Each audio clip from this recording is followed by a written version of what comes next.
My sister's cooking is horrendously gross, like it's almost unedible, so I told her not to bring anything to Thanksgiving this year so the guests could actually enjoy the food. She's bringing her special recipes to Thanksgiving anyway. Every year, our family does a big Thanksgiving dinner, and we all typically bring a dish or two. My sister, who's a lovely person in every other way, insists on cooking something homemade every time. The issue? She's not a great cook. And I don't mean just not great, I mean she has somehow managed to turn classic dishes into borderline inedible creations. For context, last Thanksgiving, she showed up with her special recipe stuffing that was over-seasoned with random spices like cinnamon and cardamom. It was dry, and the flavors were confusing and totally off for stuffing. Only one person took a small bite, and the rest went untouched.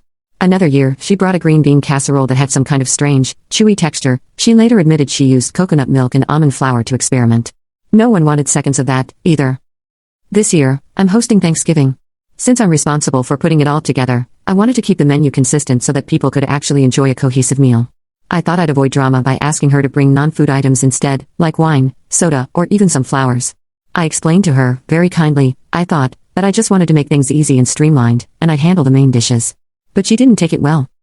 She got offended and told me I was being controlling and shutting her out of the family gathering. She then accused me of making her feel inadequate and said that Thanksgiving is about everyone contributing, not me deciding what's acceptable. I told her that everyone appreciates her effort, but that she could contribute in other ways and still be part of it. She doubled down and said she's bringing her famous green bean casserole whether I like it or not. Now, my mom and a couple of other family members have chimed in, saying I should just let her bring whatever she wants because it's Thanksgiving and it's the thought that counts. They're acting like I'm committing some huge offense by wanting the food to be enjoyable for everyone and not have random experimental dishes that no one will eat. But I feel like I'm just trying to keep the meal enjoyable and, frankly, edible. I don't think it's wrong to want guests to actually enjoy the food, especially since I'm putting in a lot of effort to host. Am I really being unreasonable here? Am I a jerk? Comment. I'm just super curious what other things she's made. If you're willing to expand on a few more. I want to know how bad we're talking here.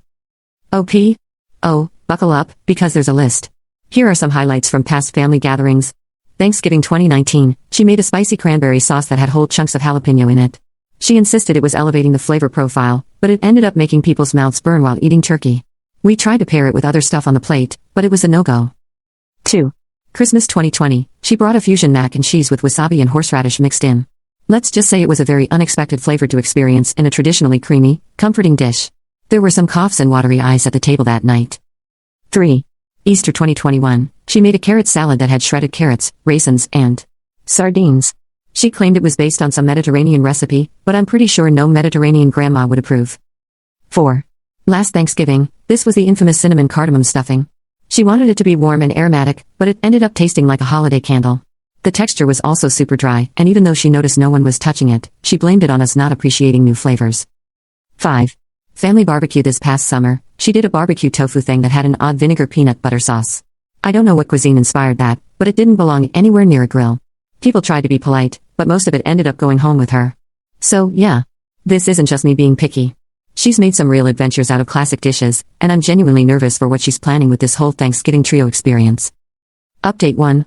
Alright, so Thanksgiving is now just a little over 2 weeks away, and somehow things have escalated even further than I thought possible. I thought maybe my sister's Thanksgiving trio experience would be the peak of the drama. Well, turns out I was wrong. Since the last update, my sister has become fully committed to making her dishes the main attraction. She's been dropping hints in the family group chat, which I'm still not included in, but shout out to my cousin for the screenshots, about how this Thanksgiving will be one to remember and calling it her Thanksgiving debut. She's apparently been referring to herself as the Thanksgiving head chef and has hinted that she's bringing some kind of culinary surprise centerpiece that will transform the whole experience. From what I can piece together, she's planning a main statement dish in addition to her original 3 side dishes. I'm picturing something equally bizarre but on a much larger scale, and honestly, I'm terrified. If her green bean casserole was already pushing it, I can't even imagine what she thinks is worthy of being the centerpiece. Then, to make things even weirder, my mom texted me privately and suggested that I step back this year and let my sister shine since she's so excited about her contributions. My mom thinks if we just give her this moment, it'll make her happy and she'll get it out of her system.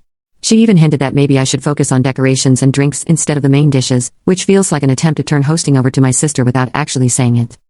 So now, I'm left with a choice: go along with my mom's plan and let my sister essentially hijack Thanksgiving, or keep pushing back and risk a family showdown. I just wanted a nice Thanksgiving with dishes everyone would enjoy, but it seems like I'm either about to hand over the whole meal to her, or prepare for some serious drama. Thanksgiving isn't even here yet, and it already feels like a circus. I'm half tempted to just sit back and see what chaos unfolds, but part of me is still worried about subjecting the whole family to whatever artistic statement she has planned. Update 2. Here we are, the day before Thanksgiving, and things have continued to spiral. I decided to let my sister move forward with her trio experience since pushing back more would only make things worse. I thought we had a plan, she'd bring her dishes, and I'd make sure there were plenty of other options to keep the peace. This morning, my mom let me know that my sister is now adding a surprise dish to her contributions. She's been very secretive about what it is, which has everyone nervous after her past attempts. My mom thinks it's sweet that my sister is putting in so much effort, but a few other family members are not as optimistic. My cousin texted me privately asking if I had backup food ready, and my dad casually mentioned bringing extra rolls, just in case. At this point, I've decided to stick with the plan and let her have her moment. I'll still have a few traditional dishes on hand so no one goes hungry. Tomorrow will probably be chaotic, but it should at least make for a memorable holiday. Wish me luck, I'll update after Thanksgiving if anything noteworthy happens. Update 3. Thanksgiving dinner is officially over, and I genuinely don't know where to start. I feel like I just lived through a fever dream of culinary chaos and family drama, and I need a moment to breathe before I can even process everything. My cousin and I are heading out for drinks to dissect all of it because honestly, what just happened deserves its own Netflix special. I'll post photos later when I get home, but for now, let me try to give you the rundown. So, my sister showed up earlier than expected, which I should have seen coming. She came in like a storm, carrying not just her 3 dishes but also this giant platter wrapped in foil, which she was clearly trying to make a big deal about. She immediately started rearranging the table, moving my dishes to the side so hers could take center stage. She even brought her own table runner and candles, saying something about setting the mood for a creative dining experience. I decided not to fight her on it because, at this point, I just wanted to get through the night without a blow-up. Her trio experience was, well, let's just say it was everything I feared and more. She started with a glittery sweet potato mash that somehow managed to taste like a mix of sugar and sand. The glitter wasn't even edible glitter, it was craft glitter, which I didn't realize until one of the kids said, "This is crunchy," and I looked closer. Then there was the cranberry and oyster relish. Yes, oysters and cranberries. It looked like someone had spilled jam into clam chowder, and the smell alone was enough to make me lose my appetite. Finally, she brought a pumpkin curry casserole that had raisins in it for some reason and this weird fishy smell that clung to the air for way too long.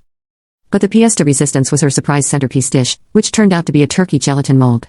Yes, she took ground turkey, mixed it with some kind of broth and seasonings, and turned it into a wobbly, translucent mold shaped like a turkey.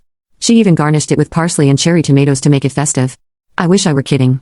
The entire table went silent when she unveiled it, except for my cousin, who immediately started coughing to cover up what I'm pretty sure was a laugh. Things hit their peak when my mom, who has been defending her this entire time, took one bite of the gelatin mold and just froze. She didn't say anything, but you could see the regret on her face. My sister, noticing the lack of enthusiasm, decided to go on this long speech about how Thanksgiving food is too boring and how she's trying to challenge our palates. She even called my ham and mashed potatoes uninspired, which was rich coming from someone serving glitter sand potatoes. The breaking point came when my aunt, who's usually the peacekeeper, tried the gelatin mold and actually gagged. She tried to be polite about it, but my sister saw her reaction and completely lost it. She started yelling about how nobody in the family supports her and how we're all stuck in the past with our unoriginal food. She even accused me of sabotaging her dishes by not hyping them up enough to everyone. At this point, half the table was trying not to laugh, and the other half was just staring at their plates, probably wondering how we got here. My sister ended up storming out of the house, but not before saying something along the lines of, "You'll regret not appreciating my vision when I'm famous." She left most of her food behind, which my cousin and I quietly threw out after dinner. The rest of the night actually turned out pretty nice once the tension was gone. My dad's emergency ham was a lifesaver, and everyone agreed that next year, we're either going to a restaurant or just skipping Thanksgiving altogether. So now I'm sitting here wondering how this even became my life. I'll post photos later because you all need to see the turkey gelatin mold to believe it, but for now, I'm off to grab a drink, or 3, with my cousin to laugh/cry over everything that went down. This Thanksgiving was truly something else, and I don't know whether to feel relieved it's over or brace myself for whatever fresh chaos my sister has planned for next year. Stay tuned for photos, it's going to be worth it.